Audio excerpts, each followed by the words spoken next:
Greetings, thank you for lending an ear to the voice of the times for Friday, October 1, 2021. For today's editorial, Preventing a Nuclear Arms Race in Asia Pacific. President Rodrigo Duterte has finally reacted to the growing concern over the new AUKUS security alliance forged by Australia, the United Kingdom, and the United States. Under the pact, the US will supply nuclear-powered submarines to the Royal Australian Navy, making Australia only one of 7 nations with nuclear-fueled warships. Malacanang said the president is worried that arming Australia with nuclear-powered subs could trigger a nuclear arms race in the Indo-Pacific region. The president will be meeting with his cabinet to come up with a clearer position on the issue. Malaysia earlier warned that AUKUS could induce other powers in the region to act more aggressively, a clear reference to China, and Indonesia has reminded Australia to abide by its nuclear non-proliferation obligations. The US-Australia submarine deal could have eluded the turbulent waters of controversy were it not for France, which raised a howl after Australia scuttled a French contract to supply it with conventional subs. Paris fired away at Washington and Canberra, accusing them of backstabbing. Far from being amused at the 3 allies going at each other, China has warned that the AUKUS endangers regional peace, stability, and the international order. A Chinese foreign ministry official doubts whether Australia is really sincere in improving and developing its relations with China, or whether it is saying one thing while doing another behind the scene, or even blatantly stabbing in the back. The alliance is a key component in the US-Asia pivot policy, the grand plan to shift its military alignment from Europe to Asia-Pacific. Washington believes that the region will be the next theater of confrontation, and it must be a key player here if it hopes to preserve US political, economic, and military dominance. If a line has to be drawn to challenge China's own ambitions at being the biggest global power, it will be drawn in the Asia-Pacific.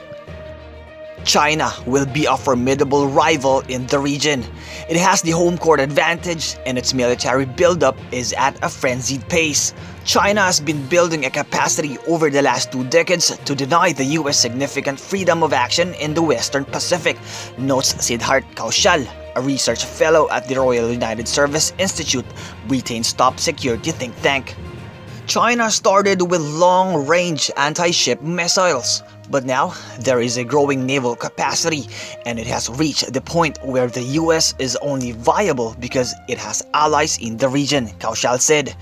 Being built in Shanghai is a 315-meter aircraft carrier, the same size as the latest US Ford-class carrier, and with the same electromagnetic catapult for launching jets. In just 20 years, China's naval fleet has tripled, and the Pentagon estimates that the fleet now has 350 warships, already outstripping the US Navy's 293 ships. Some experts, however, believe that in terms of tonnage, technology, and combat experience, China still lags behind the US. The US is eager to establish regional alliances like AUKUS because it is aware it cannot by itself face off against the Chinese. It also needs a semblance of legitimacy to maintain a military presence in the region. In its rush to build a defensive line, the US and its allies may have given little thought to smaller players that could be caught in the crossfire once the actual shooting starts. It appears that the Philippines, Indonesia, or Malaysia were never consulted or briefed by the alliance partners about how the AUKUS will impact them. In our own pond, we are the minnows. To survive, we have to walk the tightrope and keep our diplomatic balance, engaging with all the protagonists, offering them a venue to reconcile differences and diffuse tensions, pushing them away from the brink. The Association of Southeast Asian Nations, or ASEAN, could be such a forum. It has regional reach and clout.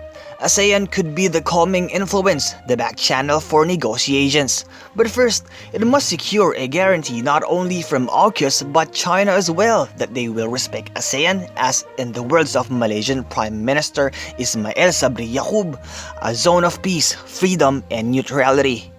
And that's the editorial for Friday, October 1, 2021. For more news and information, get a copy of the Manila Times on print, subscribe to its digital edition, or log on to www.manilatimes.net. Follow us on Facebook, Twitter, or Instagram, and listen to the Voice of the Times.